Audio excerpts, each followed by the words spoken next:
በስመ አብ ወወልድ ወመንፈስ ቅዱስ አሐዱ አምላክ አሜን። እንደምን ዋላችሁ? እንደምን ሰነበታችሁ? ምሕረቱ ብዙ የሆነ በቸርነቱ የሰበሰበን እግዚአብሔር ስሙ የተመሰገነ ይሁን። የትምህርታችን ርዕስ ክብሩን እያዩ ማለፍ የሚል ነው። የሉቃስ ወንጌል ምዕራፍ 1 ቁጥር 5 እስከ 25 ያለውን የመጽሐፍ ቅዱስ ክፍል በጸሎት መንፈስ እናነባዋለን። የሉቃስ ወንጌል ምዕራፍ 1 ቁጥር 5 እስከ 25። በይሁዳ ንጉሥ በሄሮድስ ዘመን ከአብያ ክፍል የሆነ ዘካርያስ የሚባል አንድ ካህን ነበረ። ሚስቱም ከአሮን ልጆች ነበረች፣ ስሟም ኤልሳቤጥ ነበረ። ሁለቱም በጌታ ትእዛዝና ሕግጋት ሁሉ ያለ ነቀፋ እየሄዱ በእግዚአብሔር ፊት ጻድቃን ነበሩ። ኤልሳቤጥም መካን ነበረችና ልጅ አልነበራቸውም። ሁለቱም በእድሜያቸው አርጅተው ነበር። እርሱም በክፍሉ ተራ በእግዚአብሔር ፊት ሲያገለግል እንደ ካህናት ሥርዓት ወደ ጌታ ቤተ መቅደስ ገብቶ ለማጠን ዕጣ ደረሰበት። በዕጣንም ጊዜ ሕዝቡ ሁሉ በውጭ ቆመው ይጸልዩ ነበር። የጌታም መልአክ በዕጣኑ መሠዊያ ቀኝ ቆሞ ታየው።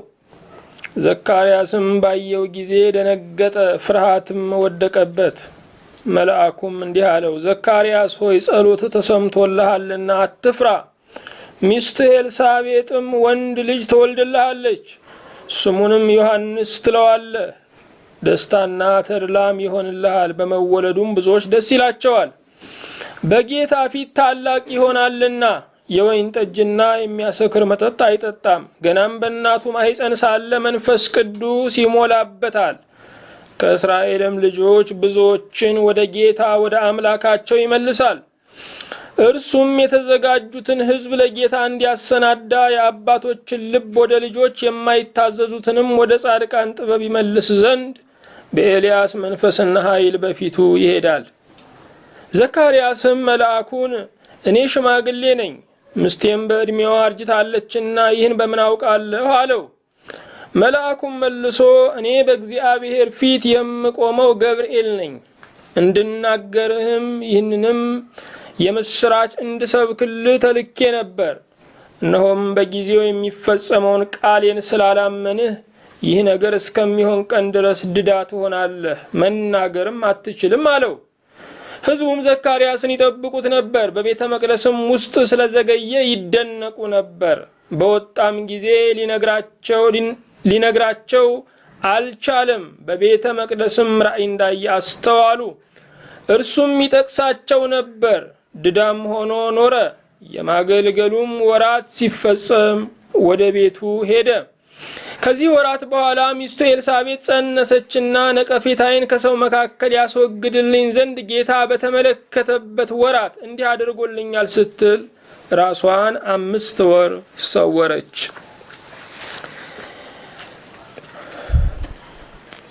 ያለህና የነበርክ ለዘላለም የምትኖር ቅዱስ እግዚአብሔር አብ፣ ቅዱስ እግዚአብሔር ወልድ፣ ቅዱስ እግዚአብሔር መንፈስ ቅዱስ አንድ አምላክ እናመሰግንሃለን።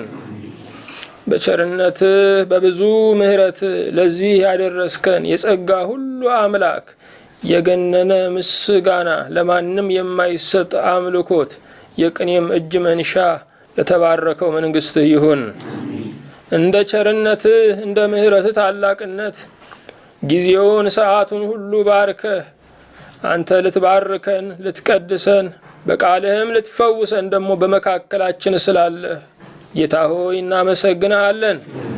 መምህራችን ክርስቶስ ሆይ በዚህ ቃል እንድታስተምረን ዘመናችንን ደግሞ በውበት ክብርህን እያየን እንድታስፈጽመን እኛ ባሪያዎችህን ማልደሃለን። እውነትን ከሐሰት የከበረውን ከተዋረደው የምንለይበትን መንፈሳዊ ጸጋ ለባሪያዎችህ ስደድልን። መምህሩ ጌታው አንተ ነህና በመካከላችን ተገኝተህ አቤቱ ሆይ በመንፈስህ እንድትገዛን በመምህርነትህም ወደ ቀናው መንገድህ እንድትመራን እኛ ባሪያዎችህን ማልደሃለን። በፊትህ ለመቆም ድምጽህንም ለመስማት አቤቱ ሆይ ብቃታችን አንተ ብቻ ሁንልን። በሰላም ጀምረን እስክንፈጽም ጥበቃህ በዙሪያችን ማዳንህ በመካከላችን ትሁንልን። ለጠላታችን ሐሳብና ምኞት አሳልፈህ አትስጠን። በአንዱ ልጅህ በኢየሱስ ክርስቶስ በእርሱ ያለ ክብር ጽን ላንተ ይገባሃል። ከእርሱ ጋራ ከመንፈስ ቅዱስም ጋራ ዛሬም ዘወትርም ለዘላለሙ አሜን።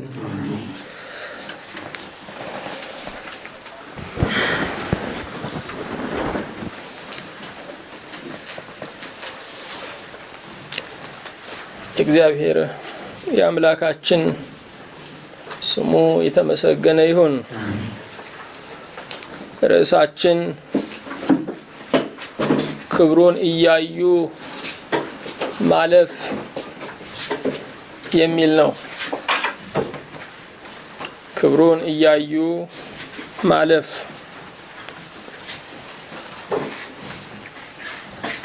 ነቢዩ ዳዊት የእግዚአብሔርን ምስጋና ሲናገር የጠዋትንና የማታን መውጫ ደስ ታሰኘዋለህ ብሏል። የጠዋትንና የማታን ደስታ፣ የጠዋትንና የማታን መውጫ ደስ የሚያሰኘውን እግዚአብሔርን አመስግኗል። ማለዳው ሲጀመር በውበት ነው፣ ሰርኩ ሲጠናቀቅም በውበት ነው። እግዚአብሔር የጠዋትን መውጫ የሰርክን መጥለቂያ በውበት ያደረገው እንዲመሰገንበት እንደዚህ ተብሎ እንዲወደስበትም ነው። እግዚአብሔር የጠዋትንና የማታን የዕለቱን መውጫና መግቢያ ብቻ አይደለም በደስታ እንዲሆን ያቀደው፣ የሕይወታችን መነሻና ፍጻሜም በውበት እንዲሆን እግዚአብሔር ይፈልጋል።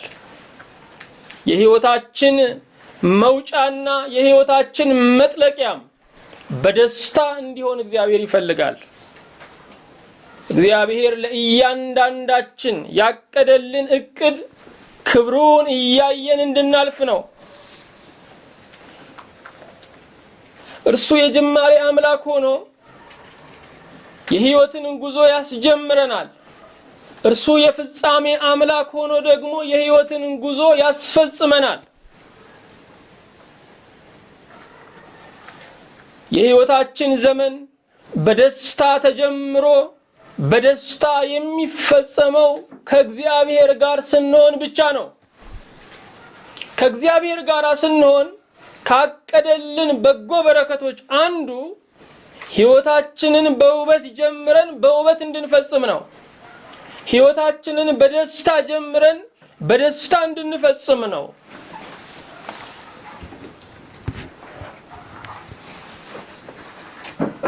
በዚህ ዓለም ላይ ያለው ትልቁ ችግር ምንድነው ስንል ያጨራረስ ችግር ነው። በራሳቸው የጀመሩ ፍጻሜያቸው ያማረ አይደለም። ከእግዚአብሔር ጋር የጀመሩ ግን ፍጻሜያቸው ያማረ ነው። መጀመሪያው ላይ ቆመን ፍጻሜው በተስፋ የሚታየን ጀማሪውን አምላክ ስንይዝ ነው። ፍጻሜ ላይ ቆመን የመጀመሪያው በጥሩ ትዝታ የሚታየን የፍጻሜን አምላክ ስንይዝ ነው።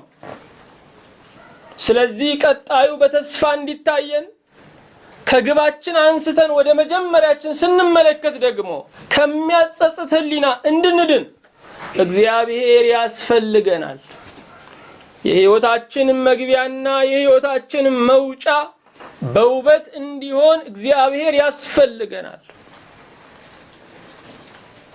ልጅነታችን የለሰለሰ መሬት ነው። ወጣትነታችን የዘር ጊዜ ነው። ሽምግልናችን የአጨዳ ዘመን ነው። ልጅነታችን የለሰለሰ መሬት፣ ወጣትነታችን የዘር ዘመን፣ ሽምግልናችን ደግሞ ያጨዳ ዘመን ነው። በሽምግልናችን የምናጭደው ክፉም ሆነ ደግ የወጣትነት ዘራችን ነው። ስለዚህ በወጣትነት ዘመን ውስጥ ካለን የዘር ዘመን ውስጥ ነው ያለነው። ተጠንቅቀን መዝራት ይገባናል።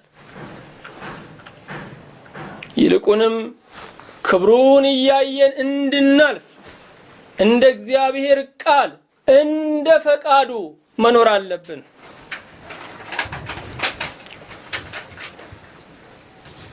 ታሪካቸውን ያነበብንላቸው ዘካርያስና ኤልሳቤጥ የእግዚአብሔርን ክብር እያዩ ነው ያለፉት።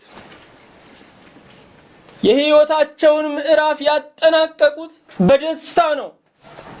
ለምን ስንል በወጣትነት ዘመናቸው ጀምሮ የዘሩት ዘር መልካም ዘር ስለነበረ ነው። ስለዚህ መኸሩ አማረላቸው፣ አጨዳው ተዋበላቸው፣ ፍሬው ጎመራላቸው። የእግዚአብሔርን ክብር እያዩ እየዘመሩ አለፉ። ዘካርያስና ኤልሳቤጥ የሽምግልናን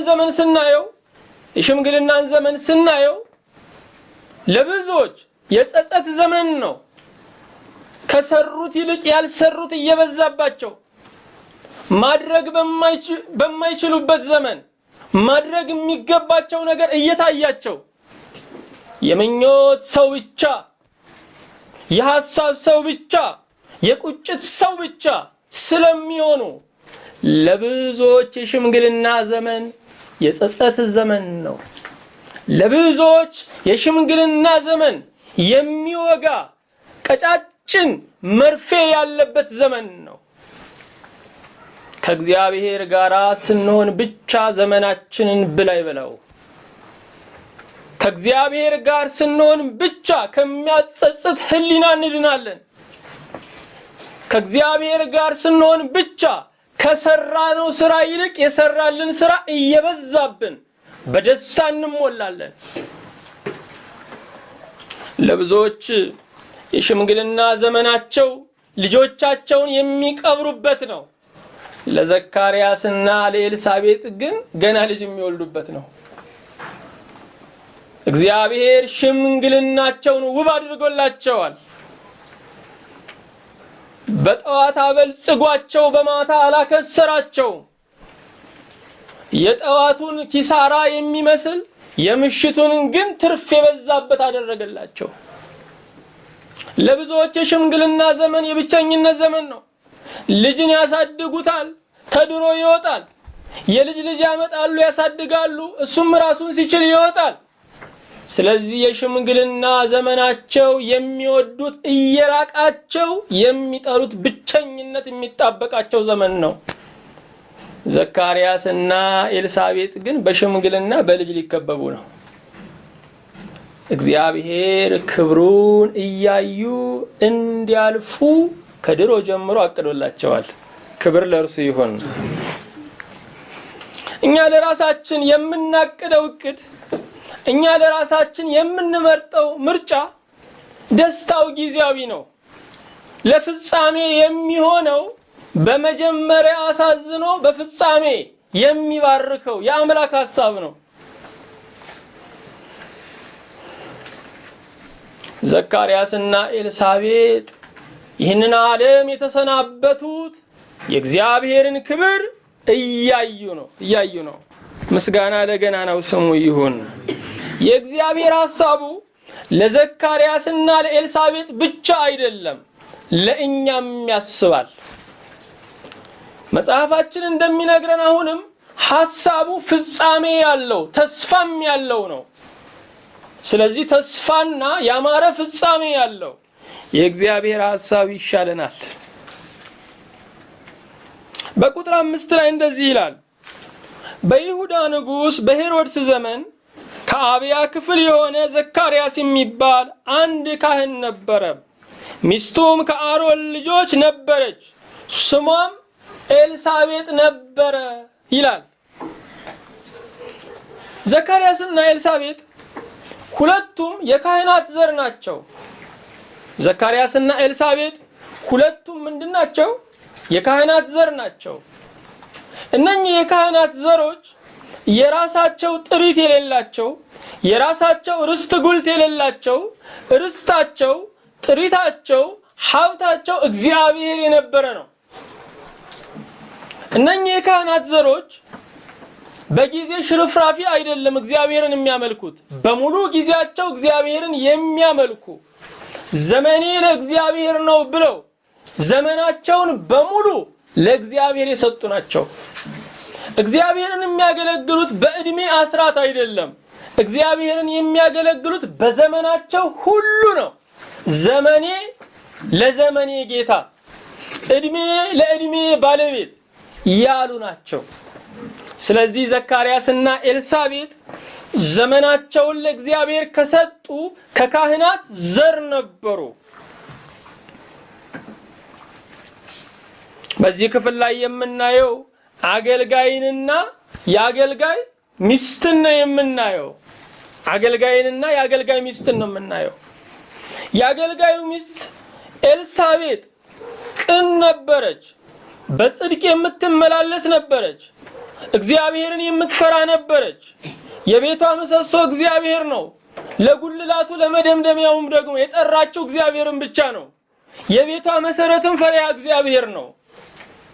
ይቺ ኤልሳቤጥ ለዘካርያስ አገልግሎት ደጀን ነበረች። ለዘካርያስ አገልግሎት እንቅፋት አልነበረችም። ለዘካርያስ አገልግሎት ደጀን ነበረች። የአገልጋይ ሚስት እንደዚህ ነው መሆን የሚገባት። የአገልጋይ ሚስት የአገልግሎት ደጀን ናት። ደጀን ከሌለ ወታደር ስንቁን፣ ወታደር ትጥቁን ማግኘት አይችልም። ስለዚህ ድልን አያገኝም። የወታደር ድሉ ያለው፣ የወታደር ማሸነፉ ያለው በደጀኑ ነው። የአገልጋይ ሚስት የአገልግሎት ደጀን ናት።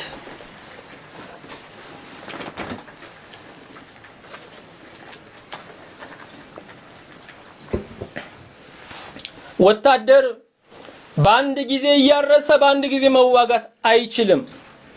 ስንቅ የሚያቀርብለት ደጀን ያስፈልገዋል። ወታደር በአንድ ጊዜ እየተዋጋ በአንድ ጊዜ መሳሪያ ማቅረብ አይችልም። ስለዚህ መሳሪያ የሚያቀርብለት ደጀን ያስፈልገዋል። የአገልጋይ ሚስት ልክ እንደዚሁ ነፍሳትን ከሲኦል ለማውጣት ከአጋንንት ጋራ፣ ከዓለም ጋራ፣ ከስጋ ጋራ ለሚዋጋው አገልጋይ ባል ደጀን መሆን ያስፈልጋታል። የአገልጋይ ሚስት ከኔና ከእግዚአብሔር ምረጥ ማለት የለባትም።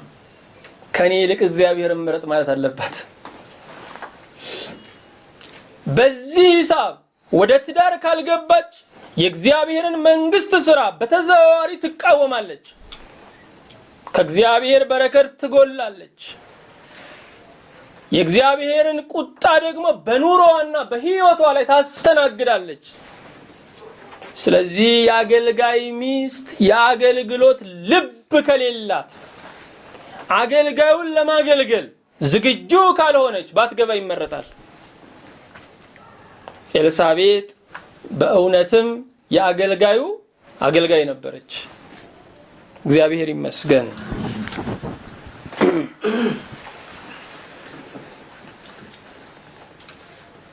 ሁለቱም በጌታ ትእዛዝና ሕግጋት ሁሉ ያለ ነቀፋ እየሄዱ በእግዚአብሔር ፊት ጻድቃን ነበሩ ይላል።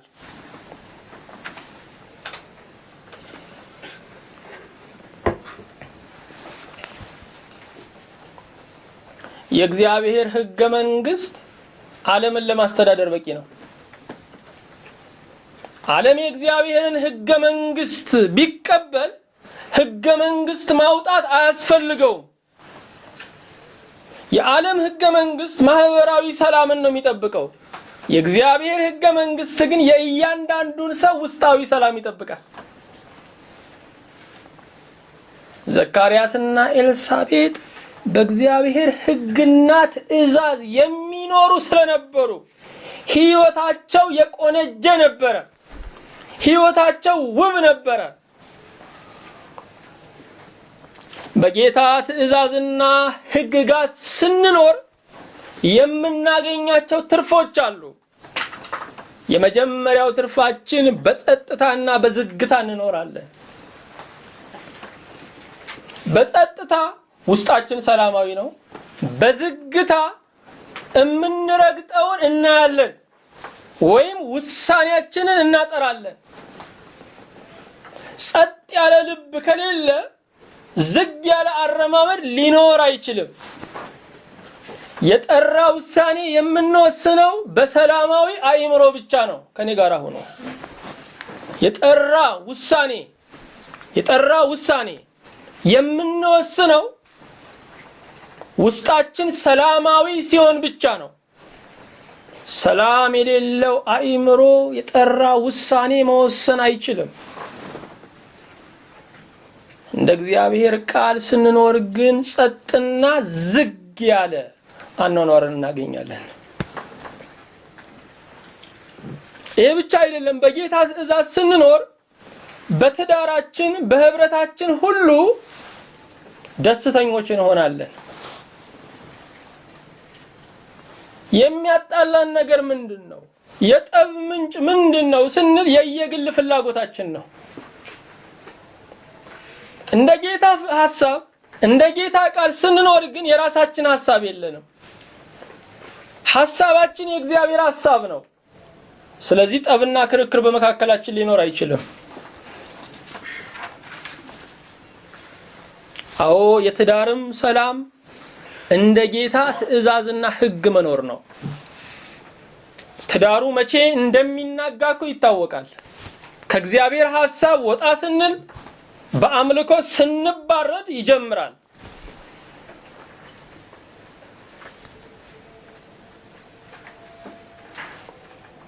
እንደ ጌታ ሕግ እንደ ጌታ ትእዛዝ ስንኖር መልካም ምስክርነት እናተርፋለን።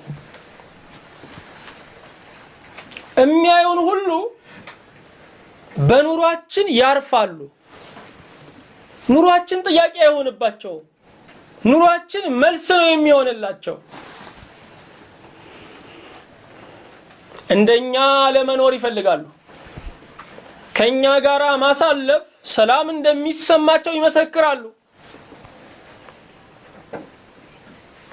እንደ እግዚአብሔር ቃል ስንኖር አርፈን እናሳርፋለን።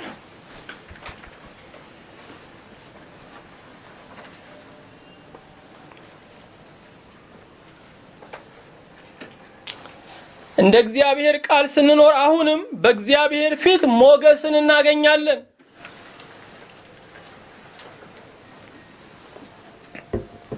እግዚአብሔር በየዕለቱ ከሰማይ ወደ ምድር ይመለከታል።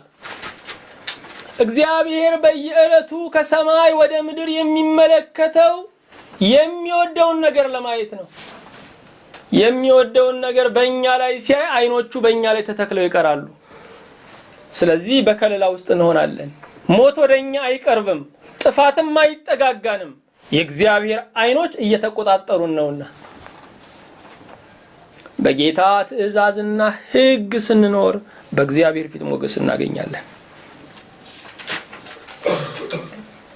ዘካርያስና ኤልሳቤጥ በእግዚአብሔር ፊት ጻድቃን ነበሩ ይላል። በሰው ፊት ጻድቃን የሆኑ አሉ። ዘካርያስና ኤልሳቤጥ ግን በእግዚአብሔር ፊት ምን ነበሩ? ጻድቃን ነበሩ። እንደውም ብዙ ጊዜ ተቃራኒ ነው። ሰዎች ያጸደቋቸውን እግዚአብሔር ይኮንናል። እግዚአብሔር ያጸደቃቸውን ደግሞ ሰዎች ይከሷቸዋል። የሰው መለኪያ የእግዚአብሔር መለኪያ አይደለም። እንደውም በሰው ዓለም ላይ ወንጀለኛው ዳኛ ይሆናል። በሰው ዓለም ላይ ንጹህ ወንጀለኛ ይሆናል። እውነተኛው የጽድቅ ሚዛን ግን በእግዚአብሔር እጅ ተይዟል። ስለ እውነተኛው አኗኗር ይለፍ የሚሰጠው እግዚአብሔር ብቻ ነው። የሰው ሚዛን ግን ቀላሉንም ያሳልፋል። ዘካርያስና ኤልሳቤጥ በእግዚአብሔር ፊት ጻድቃን ነበሩ። እግዚአብሔር ይመስገን። እንዴት የታደሉ ናቸው ወገኖቼ! እንዴት የታደሉ ናቸው! ኤልሳቤጥም መካን ነበረችና ልጅ አልነበራቸውም፣ ሁለቱም በእድሜያቸው አርጅተው ነበር ይላል። ከእግዚአብሔር ጋር መኖር፣ ከእግዚአብሔር ጋር ማርጀት እንዴት ደስ ይላል! ከእግዚአብሔር ጋር ኖሮ ከእግዚአብሔር ጋር ማርጀት እጅግ ደስ ነው የሚለው። ዘካርያስና ኤልሳቤጥ እንደ ሰው እይታ ጉድለት ነበራቸው። ጉድለታቸው ግን ተሞልቶ ነበር የሚኖሩት። ክርስቲያን ሲሞላ አይደለም የሚሞላለት፣ ጎድሎም በእግዚአብሔር ፍቅር ይሞላለታል። ሲሞላማ መሙላት ለሁሉ ነው፣ ሲጎል መሙላት ነው ለክርስቲያን። የትዳራቸው ጥንካሬ ሀብት አልነበረም። የትዳራቸው ጥንካሬ ልጅ አልነበረም።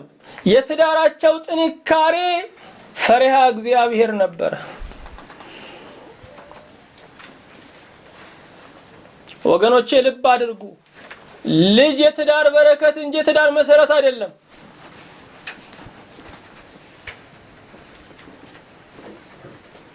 እግዚአብሔር አስፈላጊ ሲሆን ለትዳር ልጅን ይሰጣል። ልጁ ግን የትዳሩ ውጤት፣ ልጁ ግን የትዳሩ ድካም ያተረፈው ነገር አይደለም። ልጁ የእግዚአብሔር አደራ ነው። እግዚአብሔር አንዳንድ ጊዜ ከመውለዳችን አለመውለዳችንን ይመርጠዋል። እኛ ዳሩን እናያለን፣ እኛ ዙሪያውን እናያለን፣ እኛ ስሜታችንን እናያለን። እግዚአብሔር ግን ፍጻሜውን ያያል። ለምስጋና የምንቆመው እግዚአብሔር ስለሰጠን ነገር ብቻ አይደለም፣ ከከለከለን ነገር ውስጥ ያለውን መልካም ነገርም እየቆጠርን ነው።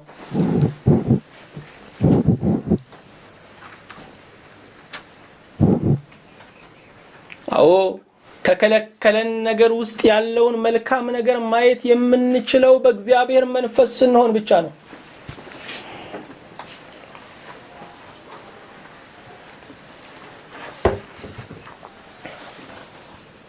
ወገኖቼ ወዳጆች፣ ሁሉንም ነገር በቋንቋ አይደለም የሚጨርሱት፣ በዝምታም ይግባባሉ። እግዚአብሔርም አይነግረን ለዚህ ነው፣ በዝምታም ጭምር እንድንግባባ ነው። ኤልሳቤጥና ዘካርያስ ዘመናቸውን በፍቅር ሊፈጽሙት ተቃርበዋል። ጉድለታቸው ግን ከቀድሞ ይልቅ ብሶበታል። በመካንነት ላይ ምን ተጨምሯል? እርጅና ተጨምሯል። ዘመን የማያልፍበት ጌታ ግን አስቧቸዋል። ክብር ለእርሱ ይሁን። ለብዙ ዘመናት ያልተመለሰ ጸሎት ቢኖራቸውም ያገለግላሉ። አገልግሎት ለእነርሱ የህይወታቸው አካል ነው እንጂ የጉድለታቸው መደራደሪያ አይደለም። አገልግሎት ለእነርሱ የህይወታቸው አካል እንጂ የጉድለታቸው መደራደሪያ አይደለም። እግዚአብሔር ይህንን ካላደረገልኝ አላገለግልም እንላለን። ይህንን ያድርግልኝና አገለግለዋለሁ እንላለን። አገልግሎት ግን መደራደሪያ አይደለም፣ የህይወት አንዱ አካል ነው። የመብላት የመጠጣትን ያህል አስፈላጊያችን ነው። ዘካርያስና ኤልሳቤጥ በጉድለት ውስጥም ለዘመናት ያገለግላሉ። ጉድለታቸውን ረስተው ይኖራሉ። ቁጥር 8 ላይ እርሱም በክፍሉ ተራ በእግዚአብሔር ፊት ሲያገለግል እንደ ካህናት ሥርዓት ወደ ጌታ ቤተ መቅደስ ገብቶ ለማጠን ዕጣ ደረሰበት ይላል። ወገኖቼ ብዙ ጊዜ የምናገለግለው በሰው ፊት ነው የሚመስለን። ስለዚህ ውጫዊ ዝግጅት እናደርጋለን። የምናገለግለው ግን በእግዚአብሔር ፊት ነው። ከልብስ ይልቅ ልብ የሚደንቀውን ጌታ ነው የምናገለግለው። ከላይ ይልቅ ውስጥን የሚያየውን አምላክ ነው የምናገለግለው። አገልግሎቱ ሰሞነኛ አገልግሎት ነው። የአገልግሎቱ ዕጣ ሲደርስበት ቤቱም ያገልግሎቱም ስፍራው ቤተ መቅደስ ነው የሚሆነው። እዛው ከርሞ አገልግሎቱን ሲፈጽም ነው ወደ ቤቱ የሚመለሰው። የሰሞነኛ አገልግሎት ነበረ። እግዚአብሔርን ለማገልገል ዕጣ ደረሰበት።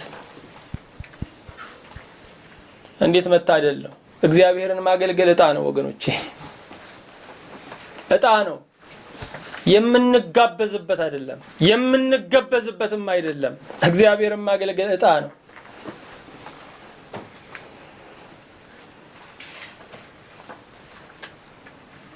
ዘካርያስ የጸሎቱ መልስ ቢዘገይበትም ደረሰ።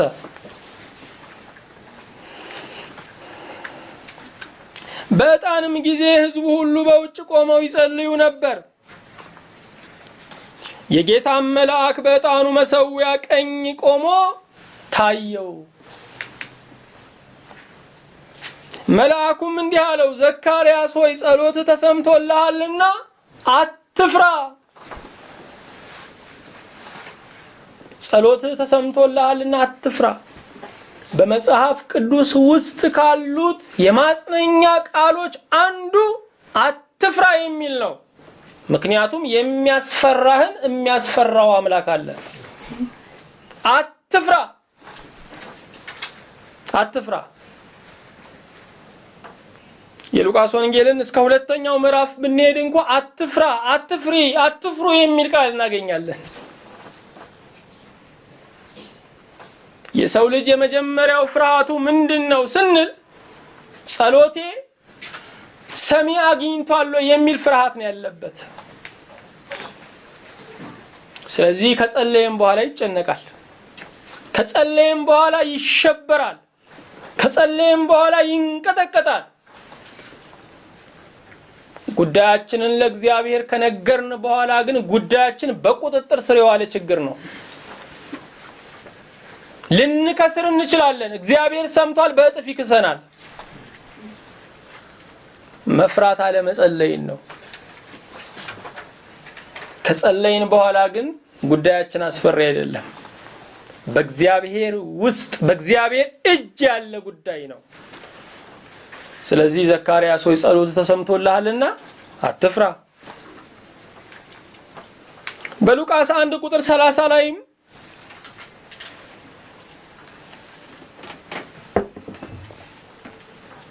መልአኩም እንዲህ አላት፣ ማርያም ሆይ በእግዚአብሔር ፊት ጸጋ አግኝተሻልና አትፍሪ። ይሄም ለድንግል ማርያም የተሰጠ ቃል ነው። ካሉብን ፍርሃቶች አንዱ እኔ ደካማ ነኝ፣ ሕይወቴ ከመዛል የሚያቋርጥ አይደለም፣ እግዚአብሔርን እንዴት አገለግላለሁ? በፊቱ እንዴት እቆማለሁ? ስለዚህ ወደ ዓለም ብመለስ ይሻለኛል ወይም ደግሞ ሳላገለግል ብኖር ይሻለኛል እንላለን። በእግዚአብሔር ፊት ግን የምንቆምበት ብቃቱ ጸጋው ነው። ስለዚህ አትፍሩ ይለናል።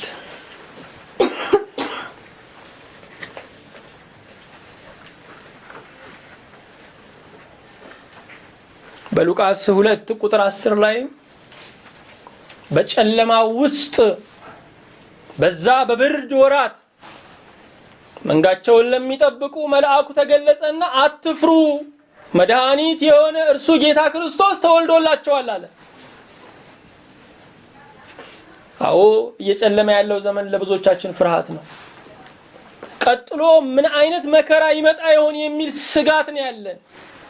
መልካም ለማየት ያለን ናፍቆት አብቅቶ የባሰ አምጣ ብለን ባለው መከራ ተላምደን ለመኖር ያቀድነን። ነገር ግን በጨለማ ውስጥም ጌታ ይወለዳል።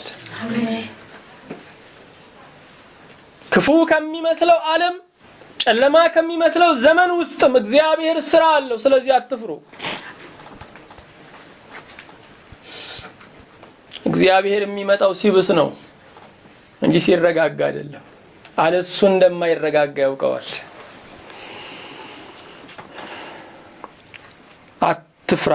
ዘካርያስ ሆይ ጸሎትህ ተሰምቶልሃልና አትፍራ። ሚስት ኤልሳቤጥም ወንድ ልጅ ትወልድልሃለች፣ ስሙንም ዮሐንስ ትለዋለህ።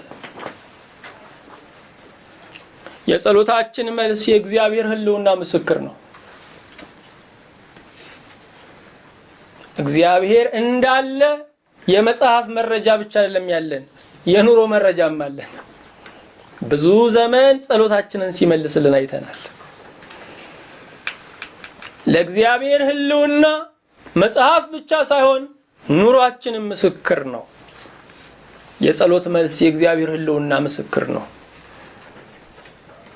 ሚስት ኤልሳቤጥ ወንድ ልጅ ትወልድልሃለች። በማን ችሎታ? በእግዚአብሔር ችሎታ። የተፈጥሮ ገደብ አለ፣ መካንነት። የጊዜ ገደብ አለ፣ እርጅና። እግዚአብሔር ግን ከዚህ በላይ ይሰራል። ከተፈጥሮ ገደብ፣ ከጊዜ ገደብ በላይ እግዚአብሔር ይሰራል። ስሙንም ዮሐንስ ትለዋለህ። ስም የሚያወጣ የቅርብ ወዳጅ ነው። ስም የሚያወጣ በሕፃኑ ላይ ይገባኛል ስሜት ያለው ነው። እግዚአብሔር ልጁን ብቻ አይደለም፣ ልጁን ከነስሙ ሰጣቸው።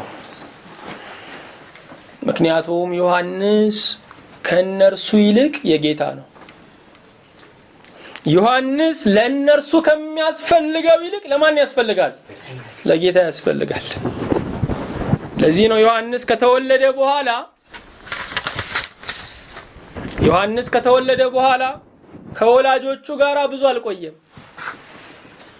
ምናልባት ሞተው ሊሆን ይችላል፣ የመሞቻቸውም ጊዜ ተቃርቦ ሊሆን ይችላል። እግዚአብሔር ግን ሕፃኑን በምድረ በዳ ነው ያሳደገው።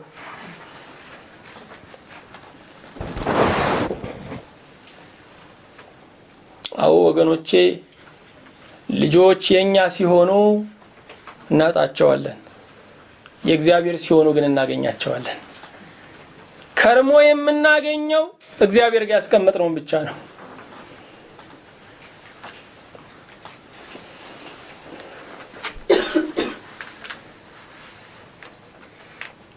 ስም የስሜት መግለጫ ነው።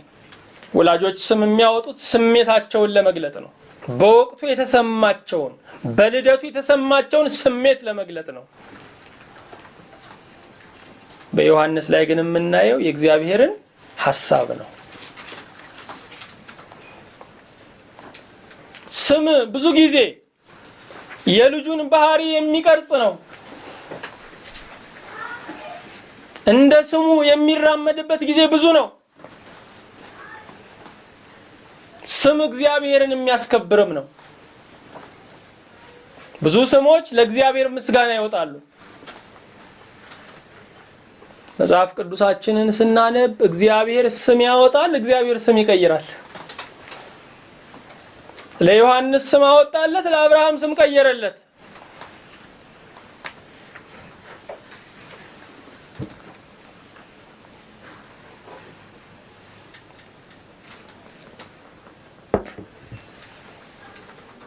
ደስታና ተድላም ይሆንልሃል፣ በመወለዱም ብዙዎች ደስ ይላቸዋል። በእግዚአብሔር ጊዜ የሚመጣ ተድላና ደስታ ነው። ያለ እግዚአብሔር ጊዜ የሚመጣ ግን ሐዘን ነው፣ ስብራት ነው። ለዘመናት የሚያስነክሰን የምኞታችን ፍጻሜ እኮ ነው። የጸሎት መልስ ግን ያስደስታል። እግዚአብሔር እስክንጸልይ ብዙ ነገሮችን ያዘገይብናል። ለምን ስንል ደስታን የሚሰጥ የጸሎት ፍሬ ስለሆነ ነው። ጸልየን የምናገኘው ነገር ደስታ አለው። ሳንፈልግ ከምናገኘው ፈልገን የምናገኘው ደስታ አለው። ከዚያ ይልቅ ጸልየን የምንቀበለው ከደስታ ጋር ነው። ስለዚህ ብዙ ነገሮቻችንን እግዚአብሔር የሚያዘገይብን እስክንጸልይ ነው። በመወለዱም ብዙዎች ደስ ይላቸዋል። ማንኛውም ልጅ የቤተሰብ ደስታ ነው እንጂ የብዙዎች ደስታ አይደለም። በእግዚአብሔር ጊዜ የተወለደው ዮሐንስ ግን የተትረፈረፈ በረከት ነው፣ የብዙዎች ደስታ ነው።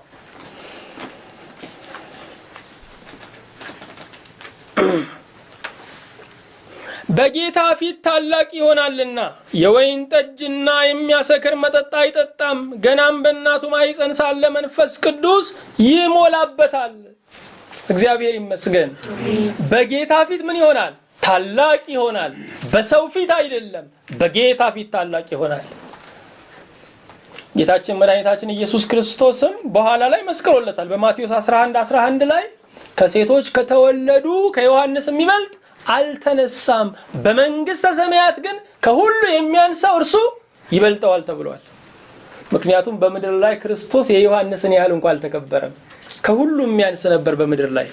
በመንግስተ ሰማያት ግን ሀገሩ ርስቱ መንግስቱ ነውና እሱ ይበልጠዋል። ከሴቶች ከተወለዱ ግን ዮሐንስን የሚበልጠው ማንም የለም። በመንግስተ ሰማያት ግን ከሁሉ የሚያንሰው ክርስቶስ ይበልጠዋል። ጌታም ስለ ታላቅነቱ መስክሯል። ዮሐንስ በጌታ ፊት ታላቅ ይሆናልና የወይን ጠጅና የሚያሰክር መጠጥ አይጠጣም ተባለለት። ስለዚህ ሕይወቱ ናዝራዊ ነበር ማለት ነው። ናዝራዊ ማለት የተለየ ማለት ነው። ራሳቸውን በፈቃዳቸው በስዕለት ለእግዚአብሔር የሚለዩ ናዝራውያን ይባላሉ። ናዝራውያን 3 ሕግጋት አላቸው። የመጀመሪያው የሚያሰክር መጠጥ አይጠጡም። ሁለተኛው ጠጉራቸውን አይላጩም። ሶስተኛው ሬሳ አይነኩም። ዮሐንስ ናዝራዊ ነበረ። ራሱን አይደለም ግን የለየው፣ ጌታ ለራሱ ለይቶት ነበረ። ክርስቲያኖች በሙሉ ናዝራውያን ናቸው። ክርስቲያኖች በሙሉ ምንድናቸው? ናዝራውያን ናቸው። ስለዚህ ከሚያሰክር መጠጥ ፍጹም መላቀቅ አለባቸው። ጥገኛ ከሚያደርግ ነገር መላቀቅ አለባቸው። ጸጉራቸው ላይ ምላጭ ማስደረስ የለባቸውም። ጸጋቸው እንዳይላጭ መጠንቀቅ አለባቸው። ጸጋቸው መጠበቅ አለባቸው። ሬሳ መንካት የለባቸው። ከሞተ ስራ ከኃጢአት መራቅ አለባቸው። ለምን ስንል ለእግዚአብሔር የተለዩ ናቸው። የወይን ጠጅና የሚያሰክር መጠጥ አይጠጣም። ገናም በእናቱ ማኅፀን ሳለ መንፈስ ቅዱስ ይሞላበታል። መንፈስ ቅዱስና የሚያሰክር መጠጥ ብዙ ጊዜ አብረው ይጠቀሳሉ ተነጻጽረው። ለምሳሌ በኤፌሶን 5:18 ላይ ኤፌሶን 5:18 ላይ መንፈስ ይሙላባችሁ እንጂ በወይን ጠጅ አትስከሩ ይህ ማባከን ነውና ይላል። አንድ ሰው መጠጥ ሲሞላ የሚናገረው መጠጡ ነው። መንፈስ ቅዱስን ሲሞላ ደግሞ የሚናገረው መንፈስ ቅዱስ ነው። አንድ ሰው መጠጥን ሲጠጣ መጠጡ ይቆጣጠረዋል፣ ያሻውን ያሰራዋል። መንፈስ ቅዱስ ሲቆጣጠረው ደግሞ መንፈስ ቅዱስ ያሻውን ያሰራዋል። ሰው የሚፈሰው የተሞላውን ነው። መጠጥ የተሞላ የሚፈሰው መጠጡን ነው። መንፈስ ቅዱስን የተሞላ ደግሞ የመንፈሱን ሐሳብና ምክርን ነው የሚፈሰው። ስለዚህ መጠጥ ይቆጣጠራችሁ። ማን ይቆጣጠራችሁ ማለት ነው? መንፈስ ቅዱስ ይቆጣጠራችሁ። በመንፈስ ቅዱስ መሞላት የሚለው ቃል ብዙ ጊዜ አይገባንም። የማይገባን ልዩ ትርጉም ስለምንፈልግ ነው። በመንፈስ ቅዱስ መሞላት ማለት የሆነ ነገር ችልስ ሲልብን እንደው ቅዝቅዝ የሚለን መስሎ ይሰማናል። ወይም ደግሞ እንደ አውሎ ንፋስ የሚያነቃንቀንን ነገር እናስባለን። በመንፈስ ቅዱስ መሞላት ማለት ግን መንፈስ ቅዱስ የሕይወታችንን መልህቅ ሲይዘው ነው፣ ሲቆጣጠረን ነው። በመንፈስ ቅዱስ መሞላት ማለት በመንፈስ ቅዱስ ቁጥጥር ስር ሆኖ የተለወጠ ሕይወት መኖር ማለት ነው እንጂ ሌላ አይነት ትርጉም የለውም። ሰዎች በመንፈስ ቅዱስ ስለመሞላት ሲያስቡ ቁና እየተነፈሱ ይናገራሉ። መንፈስ ቅዱስ መሞላት ማለት ቁና መተንፈስ አይደለም። መንፈስ ቅዱስ መሞላት ማለትም መዝለልም አይደለም። መንፈስ ቅዱስ መሞላት ማለትም ደግሞ በማይታወቅ ቋንቋ ትርጉም በማይሰጥ ቋንቋ ማውራት ማለትም አይደለም። መንፈስ ቅዱስ መሞላት ማለት የስሜት መነካት ሳይሆን የህይወት ለውጥ ነው። ዛሬ ግን ያለው ከስጋው ጦመኛ ነኝ ከመረቁ አውጡልኝ ነው። የህይወት ለውጡ የለም። ገንዘብን መጥላቱ የለም። እርም ነገሩ አለ፣ ግን ስሜት ተጋግሏል። እግዚአብሔር ከስሜት ጋር ውል የለውም፣ ከፈቃድ ጋር ነው ውሉ፣ ከውሳኔ ጋር ነው ውሉ። መንፈስ ቅዱስ መሞላት ማለት ይሄው ነው። በመንፈስ ቅዱስ ቁጥጥር መኖር ነው። የህይወት ጉዳይ እንጂ የስሜት ጉዳይ አይደለም። ወገኖቼ ለተሳሳተ ትርጉም ከተዳረግን የክፉ መንፈስ ቁራኞች እንሆናለን። ክፉ መንፈስ ሊቆራኘን ይችላል። ምክንያቱም ልባችንን የከፈትንለት ነገር ሁሉ ይገባል። በመንፈስ ቅዱስ መሞላት በመንፈስ ቅዱስ ቁጥጥር ስር መዋል ነው።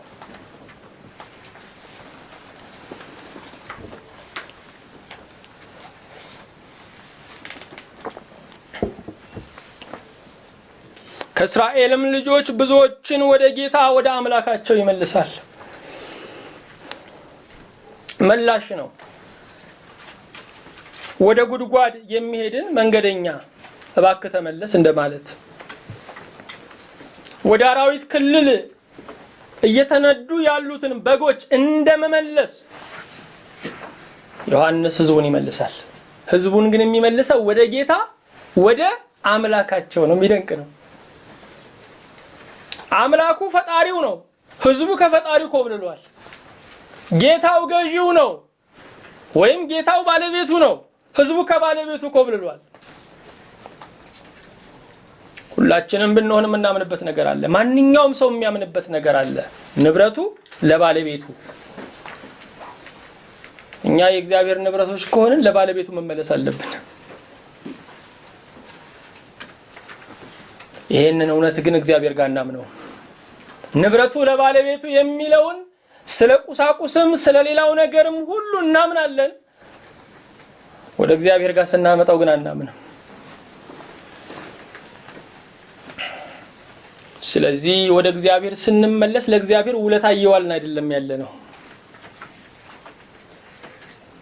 ለባለቤቱ ራሳችንን እየሰጠን ያለነው። እርሱም ይላል አሁንም የተዘጋጁትን ህዝብ ለጌታ እንዲያሰናዳ የአባቶችን ልብ ወደ ልጆች የማይታዘዙትንም ወደ ጻድቃን ጥበብ ይመልስ ዘንድ በኤልያስ መንፈስና ኃይል በፊቱ ይሄዳል ይላል። የተዘጋጁትን ህዝብ ለጌታ ምን እንዲል እንዲያሰናዳ። አገልግሎት ብዙ ዘርፎች አሉት። የመጀመሪያው አገልግሎት ማንቃት ነው። ሁለተኛው የአገልግሎት ክፍል ደግሞ የተዘጋጁትን ማዝመት ነው። ሶስተኛው የአገልግሎት ክፍል ደግሞ የዘመቱትን እንዳትመለሱ ለጠላት ጀርባ እንዳትሰጡ እያሉ ማጽናት ነው። አራተኛው የአገልግሎት ክፍል ደግሞ ድልህን ጠብቀህ ሙት፣ ፍጻሜህን አሳምር ማለት ነው። የተለያዩ አገልጋዮች ሊሆኑ ይችላሉ ይሄን አገልግሎት የሚያገለግሉት። የእስራኤል ህዝብ የማንቃት አገልግሎት አያስፈልገውም። ምክንያቱም እግዚአብሔርን ያውቃል፣ ቃል ተሰጥቶታል። ዮሐንስ አገልግሎቱ ሁለተኛው ነው። የተዘጋጁትን ለጌታ ማሰናዳት ወይም ማዝመት ነው።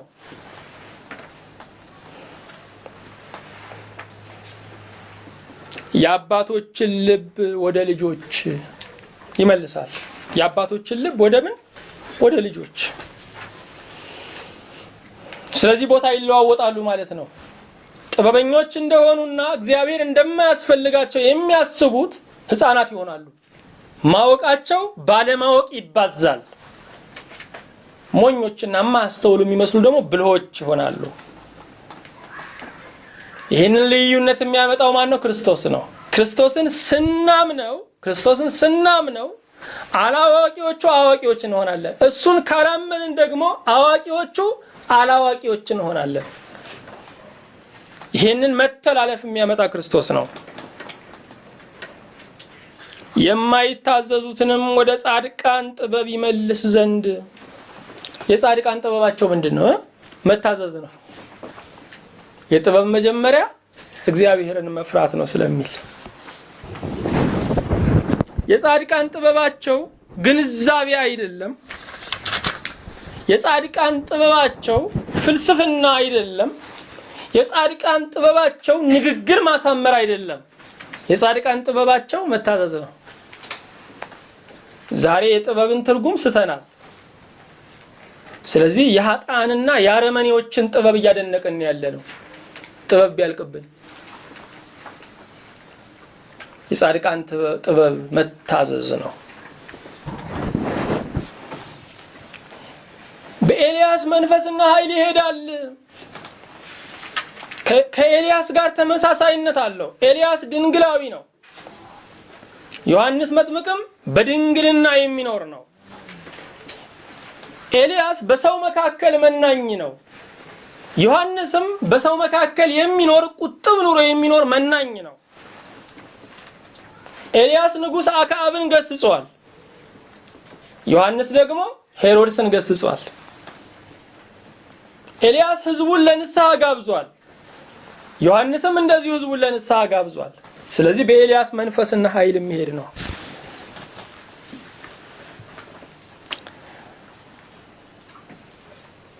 ዘካርያስም መልአኩን እኔ ሽማግሌ ነኝ፣ ሚስቴም አርጅታለች፣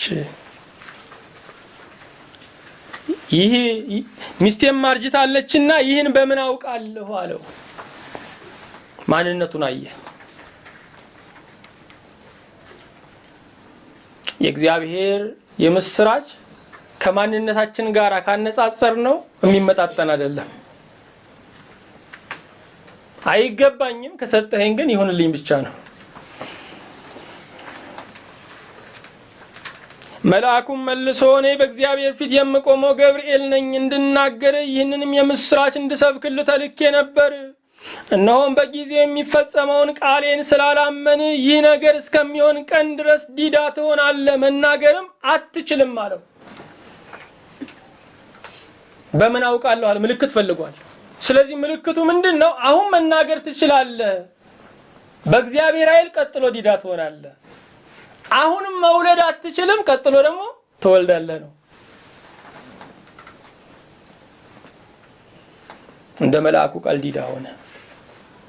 አሁን የሚችለው ነገር በእግዚአብሔር ነገር የማይችለው ሆነ።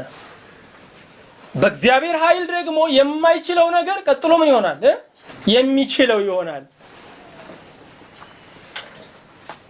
ዲዳ ሆነ።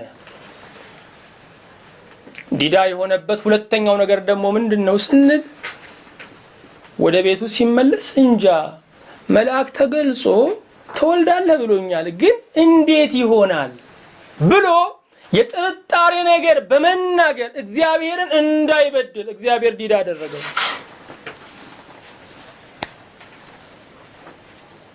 እግዚአብሔር ሽምግልናውንም ከእንከን እየጠበቀለት ነው። ሽምግልናውንም ከበደል እየተከላከለለት ነው።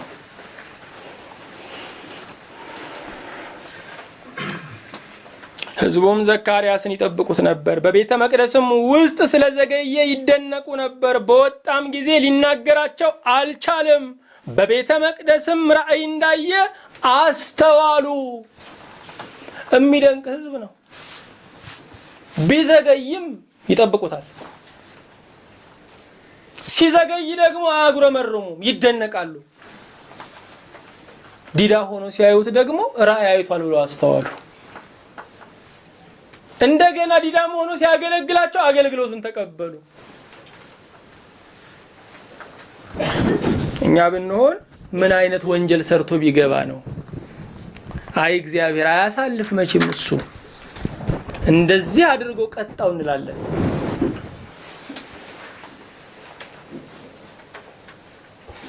አዎ ዘካርያስ ሕይወቱ የጽድቅ ስለነበረ የቀረጸውም ሕዝብ ልክ እንደዚሁ ነበረ። እግዚአብሔር ይመስገን። ዲዳነት ሁሉ ጊዜ የኃጢአት መግለጫ አይደለም። ያለን ነገር ሲወሰድ ሁሉ ጊዜ ቅጣት አይደለም፣ በረከትም ነው። ለበረከትም ዲዳ የሆነው ታምራት እንዲበዛም ነው ዲዳ የሆነው። የማገልገሉም ወራት ሲፈጸም ወደ ቤቱ ሄደ። መናገሩ ሲፈጸም አይደለም ወደ ቤቱ ሄደው፣ የማገልገሉ ወራት ሲፈጸም ነው። ዲዳም ሆኖ ያገለግል ነበር። እንዴት የሚደንቅ ነው! ከዲዳነቱ ይልቅ አገልግሎቱ ይብስበታል። ከአካል ጉዳቱ ይልቅ አገልግሎቱ ይብስበታል። እንደዚህ የደረሰውን የእግዚአብሔር መንግስት ነው የተጫወትንበት እኛ። በእንዲህ ያለ ዋጋ የደረሰውን በዋጋ የደረሰውን ወንጌል ነው አለ ዋጋ ይጣል ነው። እግዚአብሔር ያስበን። አዎ የዘካርያስና የኤልሳቤጥ ህይወት እንደዚህ ነበር። እግዚአብሔር በመጨረሻ ተአምሩን አሳያቸው፣ ችሎታውን አሳያቸው። መጨረሻቸው የልጅ ሐዘን ያለበት ሳይሆን መጨረሻቸው የልጅ ደስታ ያለበት ነው። ልጁን የሚያሳድጉበት ዘመን የላቸውም። እግዚአብሔር ልጁን አሳያቸው። ልጁ ግን ከነርሱ ይልቅ ለእግዚአብሔር ያስፈልጋል። ስለዚህ እግዚአብሔር ሕፃኑን በምድረ በዳ አሳደገው። የሚደንቅ እኮ ነው። በምድረ በዳ ሕፃኑን አሳደገው። ዘካርያስና ኤልሳቤጥ የወጣትነታቸው ዘር ያማረ ስለነበረ የሽምግልናው መህር አማረላቸው። አጨራረሳቸው ውብ ሆነላቸው። ዋነኛ ነገሩ አጨራረሱ ነው። የሩጫው ድል ያለው ፍጻሜው ላይ ነው። ሯጮቹ የሚተቹት አጨራረስ ላይ ነው። የሚደነቁትም አጨራረስ ላይ ነው። የህንጻውም ውበቱ ያለው አጨራረሱ ላይ ነው። የህይወትም ድምቀቱ አፈጻጸሙ ነው።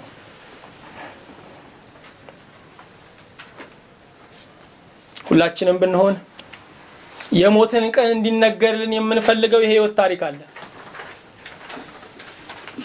ከእግዚአብሔር ጋራ ኖሮ ከእግዚአብሔር ጋራ አለፈ እንደሚል ታሪክ ግን የሚያምር የለም። ይሄ ታሪክ አይደለም፣ ህይወት ነው።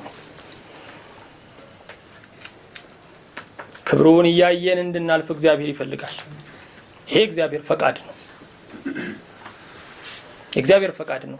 ክብሩን እያየን እንድናልፍ የእግዚአብሔር ፈቃድ ነው። ዘመናችን በደስታ ተጀምሮ በደስታ እንዲያልቅ የእግዚአብሔር ፈቃድ ነው። የደስታን ሚዛኑን አተነው እንጂ ደስታ ከኛ ጋራ ነው።